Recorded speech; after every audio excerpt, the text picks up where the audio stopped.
Good morning, good afternoon. Thank you for joining our online conference today.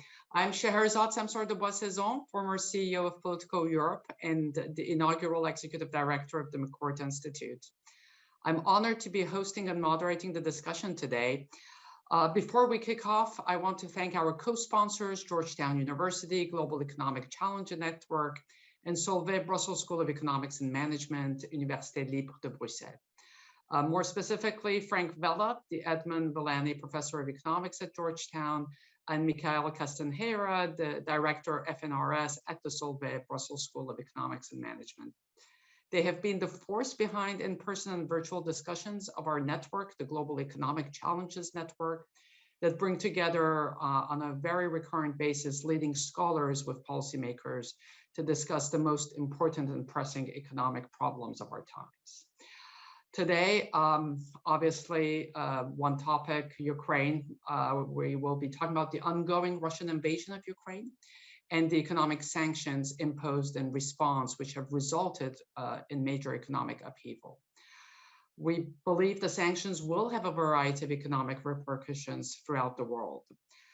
To lead this discussion and give us more insight, we've asked two leading economists, Sergei Guriev and Timofey Milovanov, two of the most foremost experts on both Ukrainian and Russian economies, to speak about the crisis and its implications for both Russia, Ukraine, and the rest of the world. We'll be spending 60 minutes together. Please use the Q&A button on the Zoom, and we will be trying to answer as many questions as possible from the audience.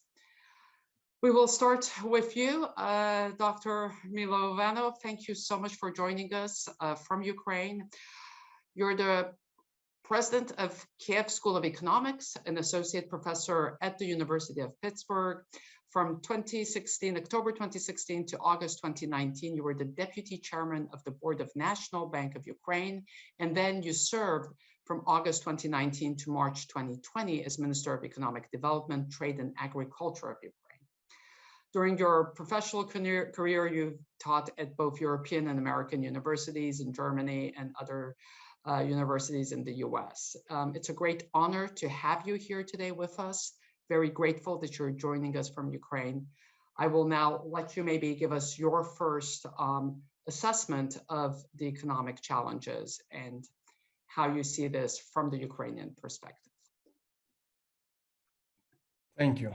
Thank you for having me, and thank you for organizing this. Okay, so Ukrainian economy is it's the fourth week after the shock, after the invasion, and it's adjusting. So roughly speaking, you can split the economy or the areas into three. One is whether active military operations, places like Kyiv, Mariupol, Kharkiv, and there's essentially no economy. Then you can think about the areas like Zhytomyr, Khmelnytsky, Vinnytsia, which far enough, and yet they get bombed, and there's sufficient numbers of special ops, Russian special ops infiltrated and operating, so that it becomes a little bit risky to conduct businesses. And then you have about quite a large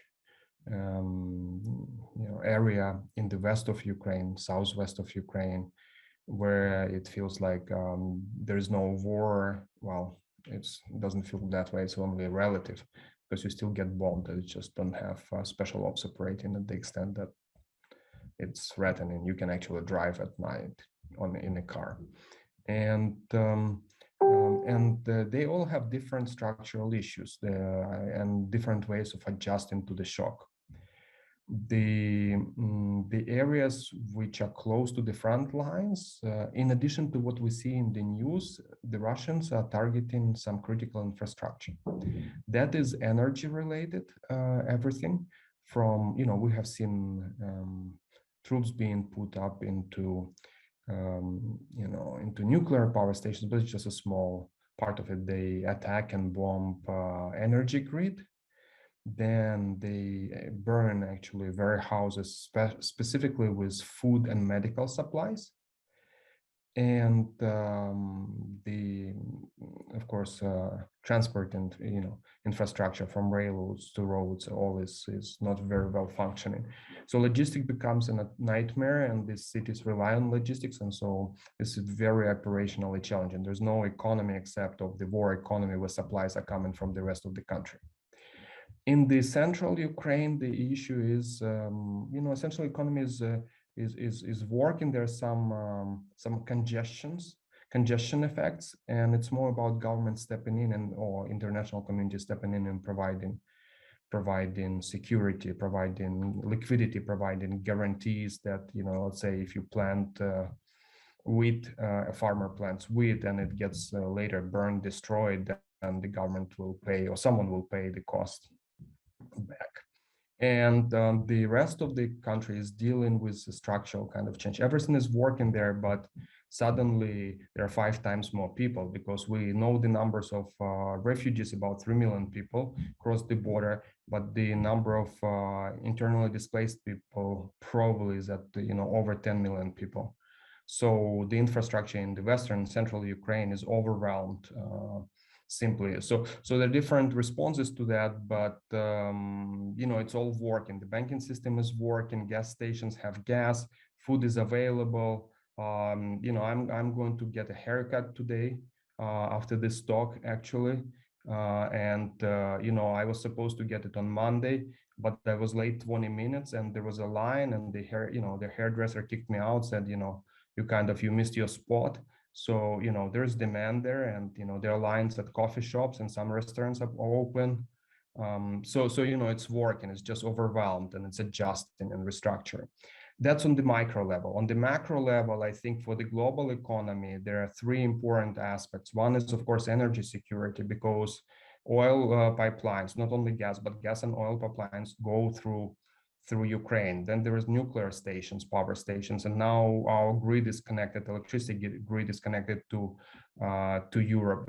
Then there are logistical paths, there are several railroads going from China to the EU, and even Chinese worry about them. I've been on some panels and they're raising concerns. So logistics, and then you have Black Sea where there is disruption of supplies. And finally, food security. Food security, food security is going to be a problem, actually, because Ukraine and Russia together supply 25 to 30% of world wheat market. Ukraine alone is 11%. The planting season is now until the end of April. If we don't get it done by the end of April in Russia and Ukraine, there will be a shortage. Shortage is probably not going to be problematic for the EU and North America, because they'll just price it out. There will be inflation, but people will pay. But it's gonna impose effects on Africa, Middle East, and Asian countries which rely on this region. So the problem will be there is a good chance for food crisis, world food crisis, if this war is not stopped immediately. So I think the fundamental concerns are really about logistics, energy, and food security. Thank you. Thank you so much. We'll be taking questions afterwards. In the meantime, I want to thank Dr. Sergey Guriev, who's now joining us also. You're a professor of economics and director of the graduate program in economics at Sciences Po in Paris. You're currently serving also as research fellow and leader of the Research and Policy Network on Populism at the Center for Economic Policy Research in London. For 15 years, you were a tenure track faculty member of the New Economics School in Moscow, including serving as its rector from 2004 until 2013. From 2016 till 2019, you were the chief economist at the European Bank for Reconstruction and Development. You have also held appointments at the Moscow Institute of Physics and Technology, at the State University of Moscow, and at the Computing Center for Russian Academy of Science at MIT and Princeton University. You've published many articles and books. Your next book, Spin Dictators, The Changing Face of Tyranny in 21st Century, is a forthcoming from Princeton University Press in spring 2022. We're delighted to have you. You have been with us on several occasions. It will be great to hear from you, Dr. Guriev, on more on the Russian perspective and what are the impacts you feel this will have in the short and long term on the Russian economy. Thank you, Scheherazade, for those kind words. The other thing which you didn't mention is I'm also cooperating with the McCourt Institute, which just established a seat at Sciences Po. And we actually are doing a research project funded by McCourt Institute together with my co-authors. So thanks for this. We're very grateful. No, we are grateful. But anyway, so indeed, let me say a couple of words of what's happening in Russia. So one of the things which we observed was the markets were pricing in some probability of escalation. And so even before the war, ruble lost 10% of its value. Stock market indices denominated in rubles lost 20% of its value. So markets were nervous even before. Another thing which people don't talk about is ruble was suppressed all the year 2021 because of this brinkmanship, which started even a year ago. So if you think about where ruble should be, even without all these tensions, it should be much more, much stronger, because oil price has grown a lot in last year, and ruble has not strengthened. And this also shows you that markets were nervous already before the war. But then what happened after the war was a completely different reality. Apparently, Mr. Putin started this war without telling his economic policy team. They were not prepared, they improvised, and they didn't know that the West would be so united in its resolve and the willingness to go far. What we know from various leaks suggests that Russian policymakers thought that the worst that the West would do would switch off Russian banking system from SWIFT. And in the last several years, they've been building a Russian substitute for SWIFT, system for transferring financial messages, SPFS, which is much smaller, much less efficient, and yet it exists and it functions. However, the West went much further, and the most important thing which happened was the sanctioning of the Central Bank of Russia.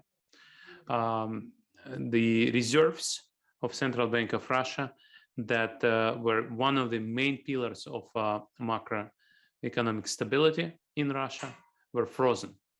Now, reserves in Russia include not just dollars and euros, but also other currencies, including yuan, as well as gold.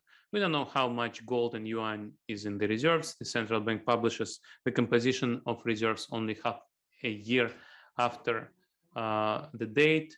So we have data for June 2021, and according to this data, 20% are in gold and 13% are in yuan.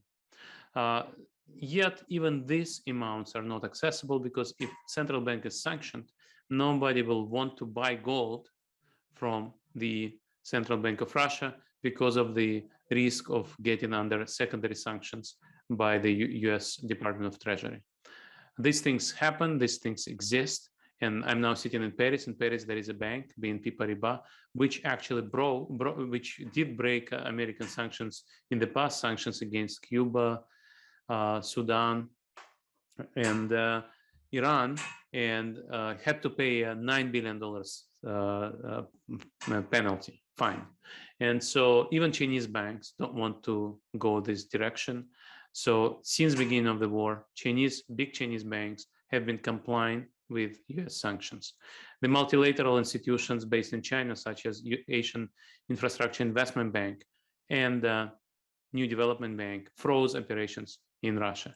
So in that sense, saying that only half of the reserves are sanctioned, this is not true. De facto, central bank has no access to its reserves. That's why central bank saw that the financial system is collapsing, introduced major capital controls. It's almost impossible to move hard currency out of Russia now. Central bank also closed down stock exchange. Since 28th of February, Russia doesn't have stock exchange, and it's unlikely to reopen in coming weeks. Another thing which happened, of course, ruble did still lose 30 or 40% of its value, which is now creating additional inflation. So the weekly inflation rates are around 2%. So the first week after the sanctions against the central bank brought up inflation by 2 percentage points a week. The second week was similar. So this is a major shock. But the most important shock was on the real sector. So the West imposed technological sanctions and export controls. Russia is cut off Western technology.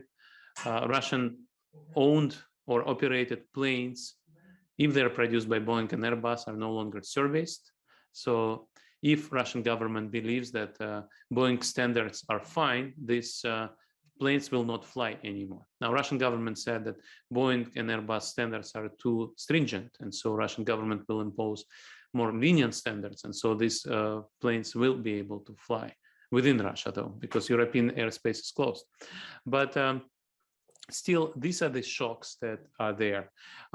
Russia will lose access to advanced semiconductors produced in Taiwan in the United States. So, for example, the biggest Russian car maker, AvtoVAZ, stopped production because of the lack of access to chips. So this shock is very hard to quantify and measure. A lot of companies today don't know what to do because they were relying on imports. Europe and US were, especially Europe, was the biggest trading partner. And again, even if you think that you are safe because your suppliers are domestic companies, COVID told us that supply chains are more complex than we think. And maybe you are relying on Russian companies, but they themselves rely on foreign companies. And that creates a lot of havoc in the real sector. In addition to export controls, the private sector started to boycott Russia. Yale School of Management has a website compiled by Professor Sonnenfeld and Tian, which lists about 400 Western companies that exited Russia. That includes household names like IKEA, but also less known names that produce critical parts without which even trains cannot work. And so that is a huge shock. And most importantly, private sector companies also stopped buying Russian oil and gas. Shell and BP don't buy Russian oil. Even before American embargo and without European embargo, this is already happening. The biggest utility in Germany, E.ON, stopped buying Russian gas voluntarily before German government is making this decision. And so that has already had a huge impact on Russian exports. By various estimates, about half of Russian export is not bought. So the traders cannot sell Russian oil and gas because there are no buyers.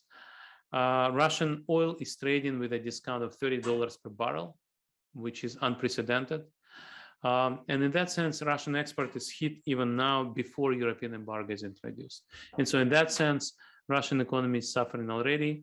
It's not clear to what extent we can predict the GDP forecast for 2022, but consensus forecast a week ago says -8% decline of by 8% instead of 3% growth.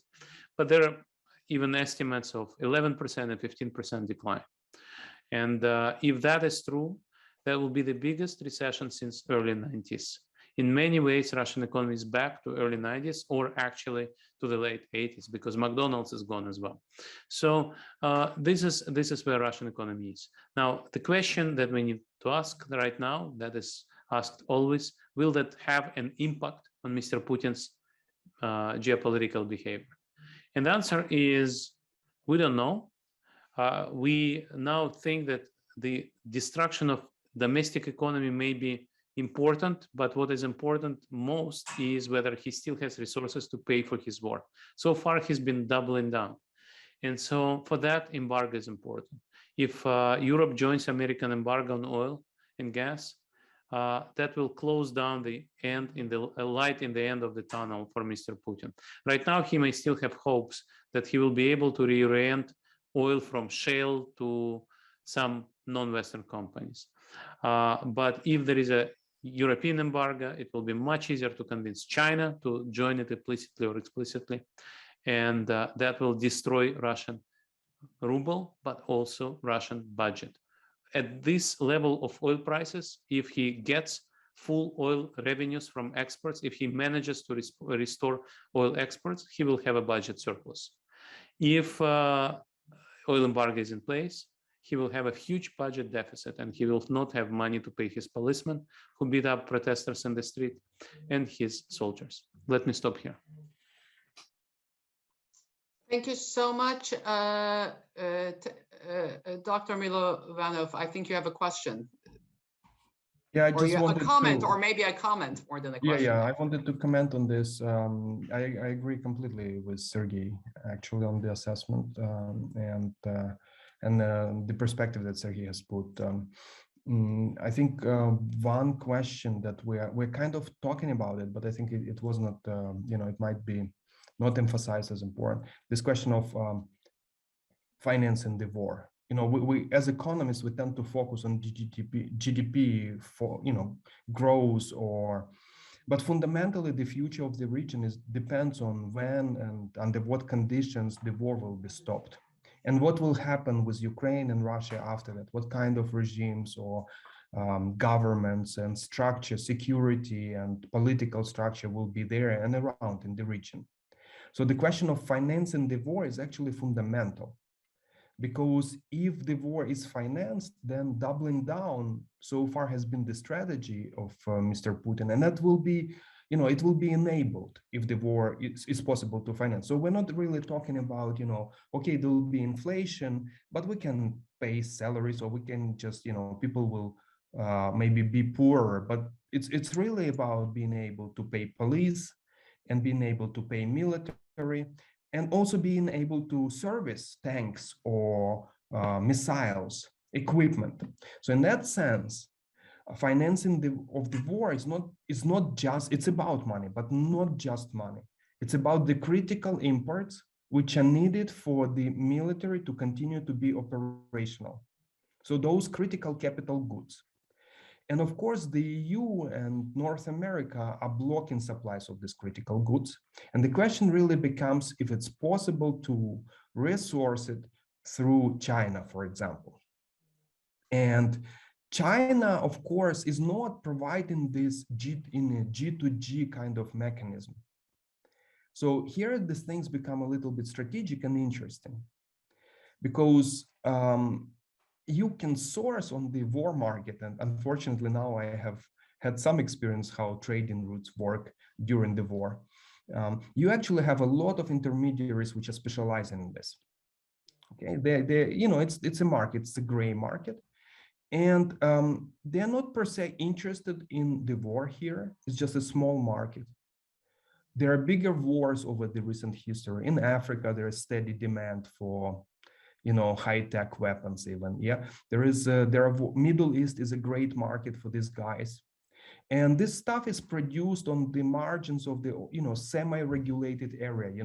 During the war, the governments actually, for example, Turkey is not allowed to supply a lot of things officially, even though there are to Ukraine, even though officially they are supporting us, because there are all kinds of regulations which ban supplying of certain dual-use items during the war. And actually the governments comply. Sometimes it's very difficult to procure in simplest medical supplies, but there is this network of intermediaries.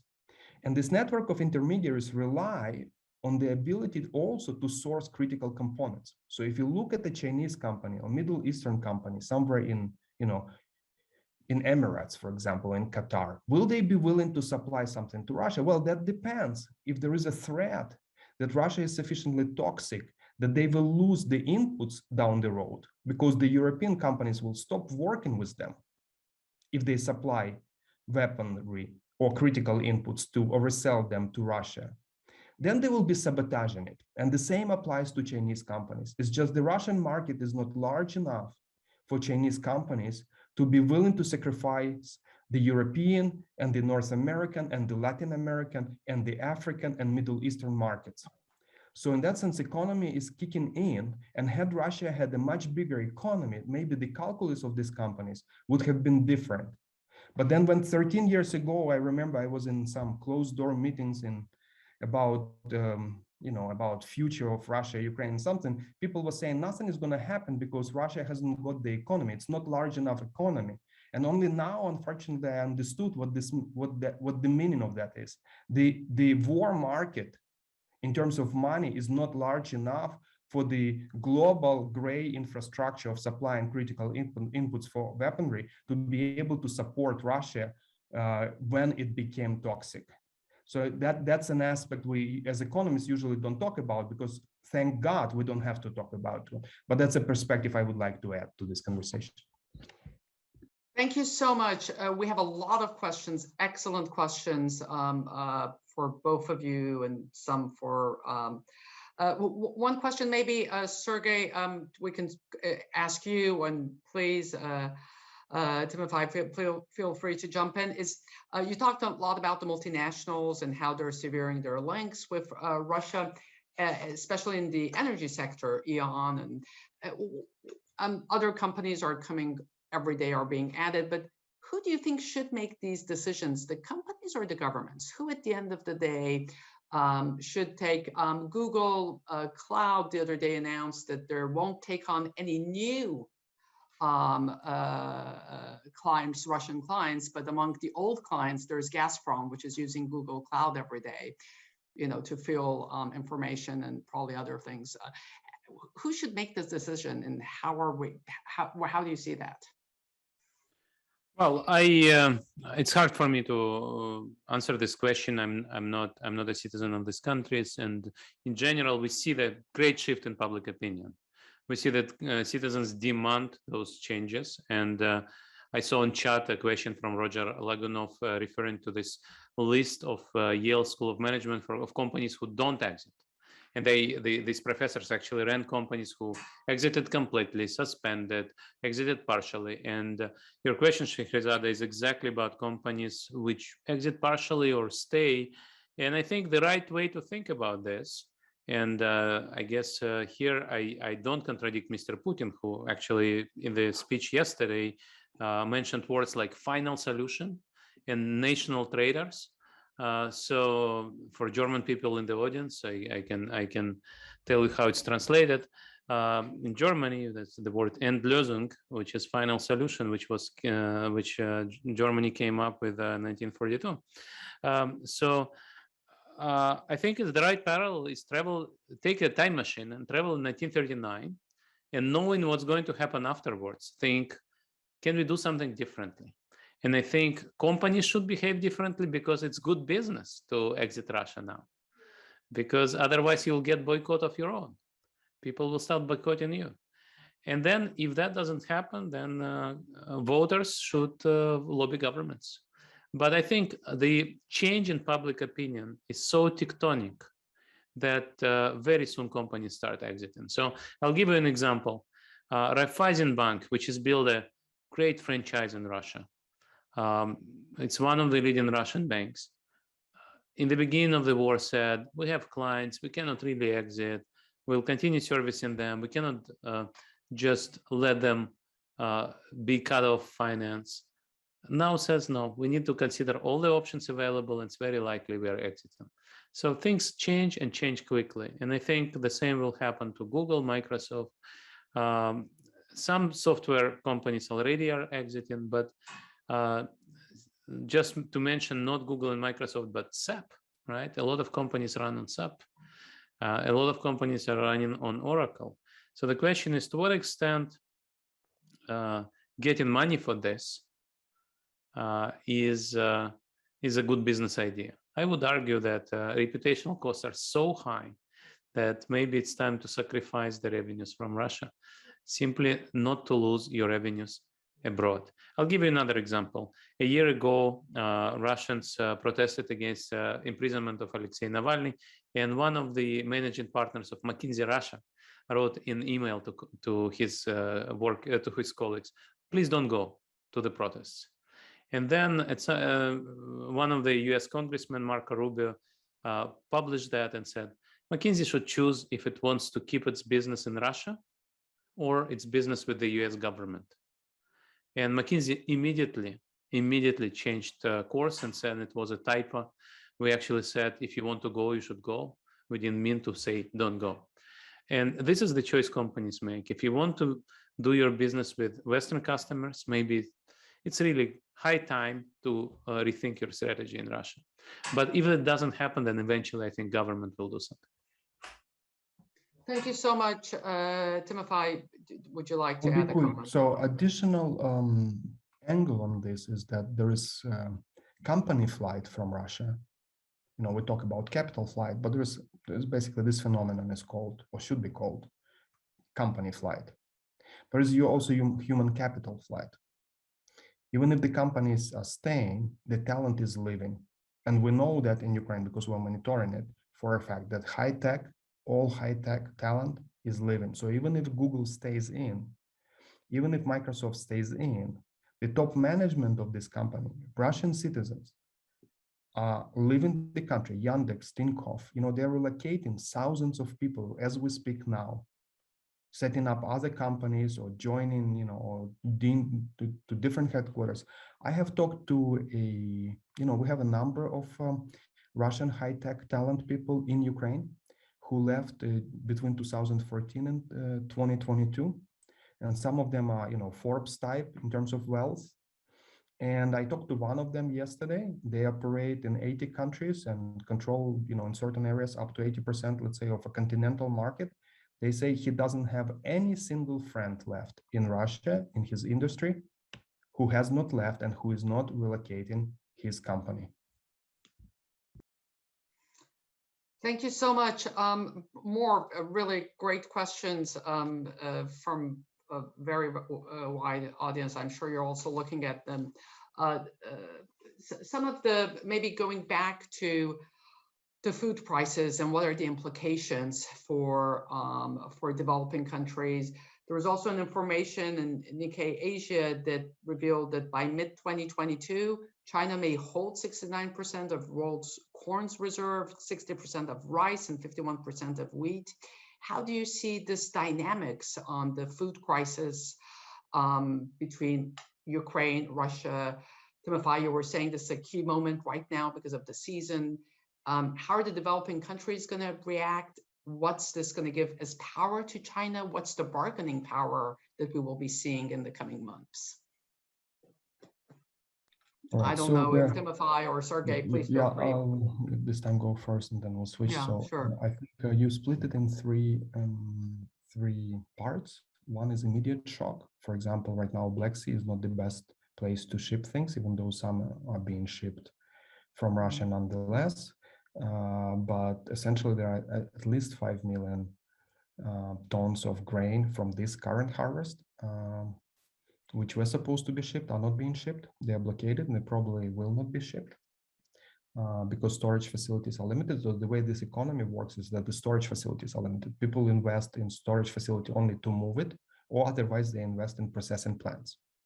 No one invests in a storage facility to keep grain there sitting for 6 months. So if it doesn't get shipped, it actually gets destroyed, goes, loses quality and can only be used to, to feed the animals or poultry or, cows or something like that. It's not going to be that quality of grain. So that's immediate effect. It will be dealt with through substitution of the supplies everywhere in the world and increase in prices. So the world will not see really any structural changes, but there will be the price, there'll be delays in supplies, but since everyone has some storage facility, it will be smoothed out. Then there is the harvest. That's the medium run. And the longer run is really about strategic positioning. So Russia has been using energy as a strategic tool. But if Ukraine is out of the market, Russia will acquire a second economic strategic tool, food security for the region. They will be able to dictate the prices and logistics in the region to the extent because they will be a major supplier. Right now, if you look at the reports on the World Trade Organization or agencies which deal with food security, they will say that Ukrainians offer a very competitive pricing. And our share of the market in 2013, before annexation of Crimea, was only 3%. This year, it's 11%. Russia stayed between 16 and 20%. So our productivity in Ukraine has been increasing. Now we have a land market reform. And so we probably would come to 15, 20% in the next decade, had not for this war. And our pricing is competitive. So we're actually a serious strategic competitor for Russia. And Russia started hurting our agriculture and engaging in trade wars with Ukraine prior to 2014. As early as 2012, they've been imposing embargo and all kinds of tariffs and disruptive techniques. So there is a strategic component. Depending on how this war works out, we might or might not end up with Russia having another instrument to make the EU through Turkey and Middle East dependent on Russia's position. So I hope it doesn't happen, but I think this angle also gets lost in translation, kind of. Thank you. Sergey, would you want to comment or add anything? I would just add that when we discuss issues like sanctions and embargo, we often talk about the impact on developed countries. So, for example, debate in Germany is how costly will embargo be for German consumers, German industry, and so on. But Germany has fiscal capacity. Whatever happens, Germany can handle that. And the impact will be lower than the impact of COVID for sure. But when we talk about developing countries, that's something that people don't talk about much, but for them, food price shock, oil price shock, these are going to be major economic problems. And this is yet another issue to bear in mind and think how we will solve those issues. I remind you that in 2010, Russia had forest fires and was losing grain output and decided to reduce grain prices domestically, and for that announced a ban on exports of grain, which resulted in major increase in bread prices in Egypt, and that probably contributed to collapse of Mubarak's regime. And this is, by the way, may happen again in the sense if this crisis is not handled well, we may actually have a refugee crisis, not just from Ukraine, but also from the Middle East. Thank you so much. A lot of questions maybe we will pick up around actually the EU and the embargoes. One question is, clearly a EU embargo will be costly, and it is right now, estimating, there's a question from Chiara Felli, estimating a mere 3% of GDP for Germany, but now we don't have any estimate of how much not imposing an embargo and letting the war go on for longer would cost us in terms of higher energy and food prices and general turmoil for a longer time span. How would you how can we measure, embargo versus no embargo and the consequences? That's a great question. We actually, together with the trade economist from University of California, Los Angeles, Oleg Itshoki, we wrote an op-ed for a German newspaper about this, saying that there is an economic argument for oil embargo in Germany, exactly for the reasons you mentioned. And so basically right now, there is an estimate that the war has already decreased the GDP in 2022 in Euro area by 1.5 percentage points, while the impact on Euro area of full European embargo is estimated at 1 percentage point. So it's already a calculus that tells you that we want to stop this war as soon as possible. So, and in that sense, there is a huge moral and humanitarian argument for the war, but there is also an economic argument for the war. If embargo stops the war, then this is the best investment Europe can make. Timofey, maybe one more question around this issue of EU and the dependency of Europe. How realistic is it, for both of you, that the EU will join the US energy embargo since 40% and 25% of EU gas and oil imports come from Russia. And if it's not realistic, what are the options that EU really has? And how will the Germans, you were saying, are worried, the German, how's this going to play in? And what are really the options that Europeans have today, the EU has today? After being dependent on masks, now they're dependent on gas. Well, it's. I had a conversation with Paul Krugman recently. I hosted him at the Kyiv School of Economics, and he said it's scandalous. There are two stories which make us weak, and this is one, that Europe, specifically Germany, allowed itself to become not independent and vulnerable. Surprisingly, Ukraine is more diversified away from Russian gas than Germany, even though 8 years ago, Ukraine was fully dependent. Our consumption is at all times low of gas, all times low. We introduced a lot of energy saving measures, a lot of substitutability. We improved on our grid, put efficiency, alternative energy, also nuclear.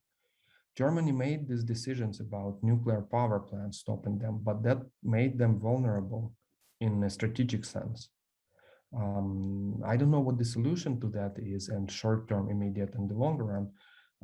Probably they will have to cut the consumption by maybe 15%. That's what Krugman was saying, and we kind of agree with it, because 40% depends. They import about 40%, and so they can diversify some of it, but that would require infrastructure and cannot be done immediately. Now, do they want to do it? I think the real question is, what's the alternative? And not the alternative in terms of immediate price, but what will be the development and the costs of the future? This issue with aggressive military power of Russia operating unchecked in Europe has to be solved. And it's probably cheaper even for Germany to solve it by becoming less dependent on Russia than to deal with the consequences, further escalations, and other areas of instability 4, 5, 7, 10 years from now. Because even in Ukraine, it's not the first episode. Crimea, east of Ukraine. Then we have forgotten 2004 when our presidential candidate Yushchenko was poisoned. Then there was in 90s with Chernobyl presumably killed. So, they have been meddling. The Kremlin has been, and not all of it is proven, but now highly suspected that there has been influences consistent. Then you have Georgia, then you have Armenia, Azerbaijan, you have Moldova, you have Belarus, you have Kazakhstan, you have all kinds of issues there. It's not an isolated incident. Had the revolution or had the election outcome of election was not suppressed in Belarus, we probably would not have had the conflict today, because Russia wouldn't have the capacity to launch the attacks from north of Ukraine. It wouldn't have the capacity to keep half of the Ukrainian military in Kyiv, protecting Kyiv, and we probably would resist in the east, and Mariupol wouldn't be tens of thousands of people dead. It's not official yet, but we will see the numbers in the end of the war. So I think when Germany looks at this purely from the economic angle, I think they miss the opportunity cost, the type which Sergei has been just talking about. 1% of GDP lost already because of the conflict, and things will continue. So I think, I agree with what Krugman was saying during this case. He said, Putin wants to build fortress Russia. We have to build fortress not Russia, and we have to build world economy which is Putin-proof. Thank you. On that, just Sergei, I don't know if you saw, but the U.S. administration has accepted Lavrov's conditions on not to include sanctions if the Iran deal goes through. So it doesn't seem to be fully Putin-proof, at least from that decision, which was a surprising decision, I think. Sergei, would you also like to comment this? Otherwise, we have a lot of other questions. Thank you so much. One question actually for you, Sergey. We have a couple of questions around specifically, you are involved personally in helping liberal Russians fleeing Russia with Garry Kasparov and another series of Russian leaders. How large do you think this outflow will be? There's a couple of questions also on donations there. Would love just to hear a little bit about that initiative from yourself. Right. I take this opportunity to thank Timothy, who has fundraised from the very day one of the war and fundraised more than $10 million for humanitarian purposes in Ukraine, and using fundraising capacity of Kyiv School of Economics, which has been great. I am a member of two initiatives. I've donated to this initiative, to Timothy's fund, and I call on everybody on this call to do the same. But your questions about initiatives I'm involved in among Russians. So I'm involved in two initiatives. One is indeed this anti-war committee with Mikhail Khodorkovsky, Garry Kasparov, and many other very impressive individuals. This anti-war committee started with just making a statement saying that this is not our war. And now it's involved in various initiatives that tries to create a number of projects. Among projects that are already on board are indeed helping those Russians who live in Russia. The project is called Kovcheg, which is Russian for Ark. So Russians are exiting Russia probably in hundreds of thousands. So there are estimates which say 500,000, but I would rather believe an estimate of 200,000. It's not easy to leave Russia. Because of capital controls, you can only take $10,000 with you, and then your credit card will not work abroad because of Visa and MasterCard sanctioning Russian banks. So nothing is easy, and these people need help as well. Their tragedy is not comparable to the tragedy in Ukraine, where 3 million refugees had to leave everything because they were bombed. The situation in Russia is not nearly as bad, but still there is an initiative like this. There'll be more initiatives which will be publicized in the future, in the near future. Now, the other initiative which I would like all the Russians on the call to support is called True Russia. This is a foundation we are building together with Mikhail Baryshnikov and Boris Akunin. But Mikhail Baryshnikov probably doesn't need any introduction. Boris Akunin is the #1 best-selling writer in Russia. So this is also to say that this is not our war. We are True Russia. Mr. Putin does not represent Russia. And we as real Russians, true Russians, need to support Ukrainians. And so we fundraise for Ukrainian refugees. So if you go to truerussia.org, you can see what we are doing, and also donate to towards supporting Ukrainian refugees. The effort to help Ukrainian refugees is unprecedented, but the number of refugees is also huge. So every additional euro would be really of essence. This refugee crisis is already much bigger than 2015-2016 crisis. And this is not finished yet. More refugees, unfortunately, will come. So this is a huge, huge challenge.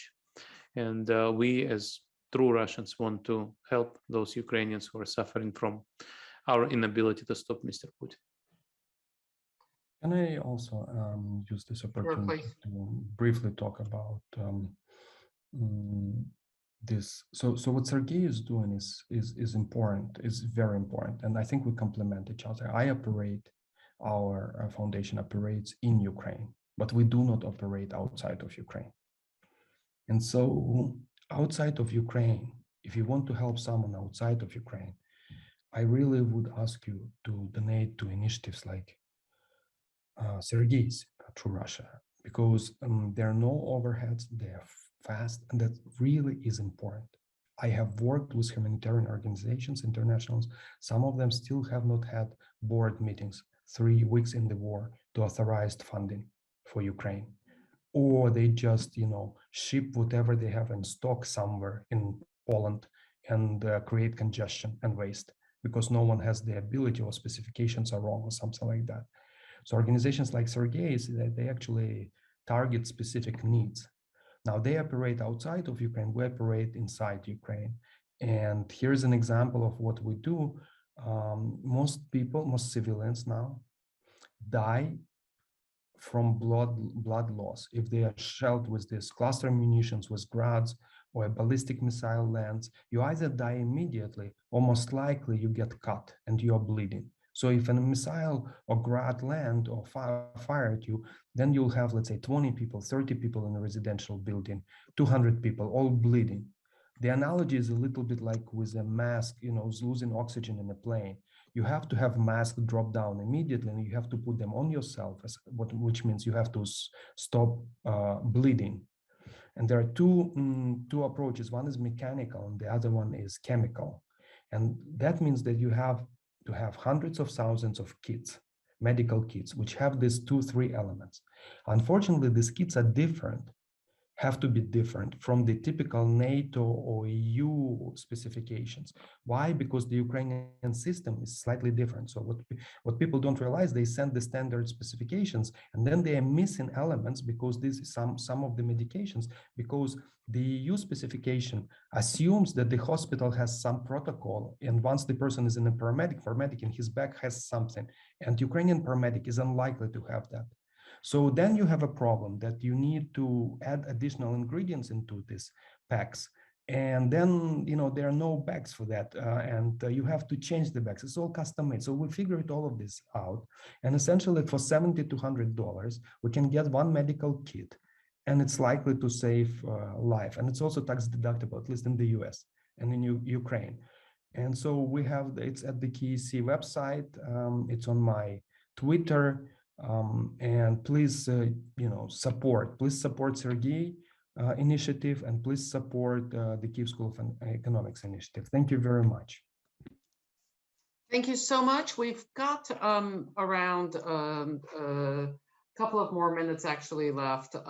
Maybe I would like to end with one question, which we have from Matthias, who's been, there we go, from Matthias de Watripon. And I would love both of you to answer the question, and then if you have final remarks. So Matthias's question is, how do you see the economic dimensions influencing a peaceful exit scenario in a strategic game where one country, one regime has the nuclear option? Can a gradual and credible lifting of economic sanctions be part of the successful negotiations? So very rich question, I think. Sergei, Timothy, who would like to have a first go, but would love to hear from both of you. I hope Matthias has answered to that himself, because I'm not, as I mentioned, even last year I was not a COVID expert, and this year I'm not neither military expert nor nuclear negotiation strategy expert. I don't know. It's just once we start talking about those issues, it's very, very hard. It's a game theory issue in a sense, and in that sense, probably both Matthias and Timothy are better positioned. But I think even in game theory, it's very hard to attach utility function to launching a nuclear strike and getting a nuclear strike. So I'm not sure how well we can do that. Actually, there was a Nobel Prize given for something like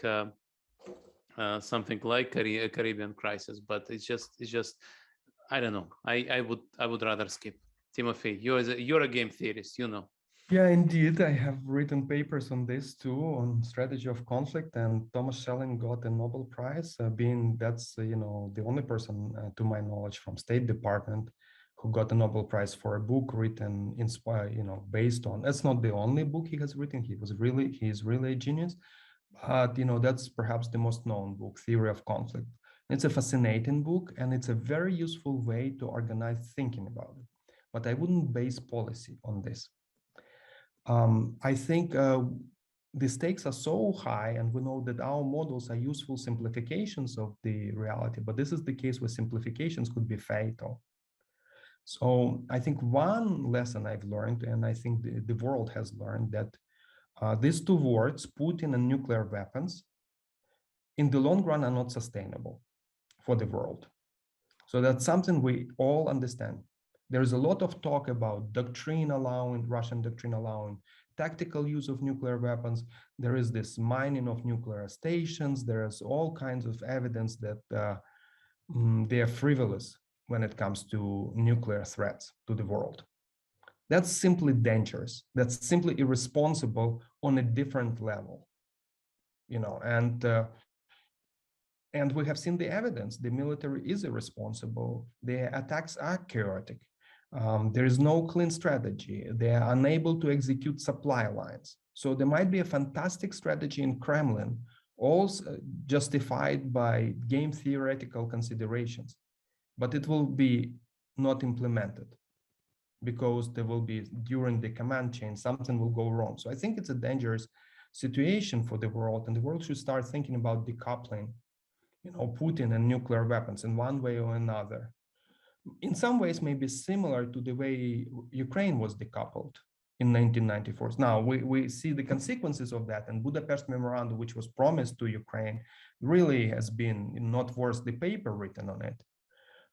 Because Russia, the US, UK all promised territorial integrity, and you know, even after Crimea was annexed, nothing happened. Now things are, you know, it's too little, too late. But I think it's dangerous to have Putin and nuclear weapons together.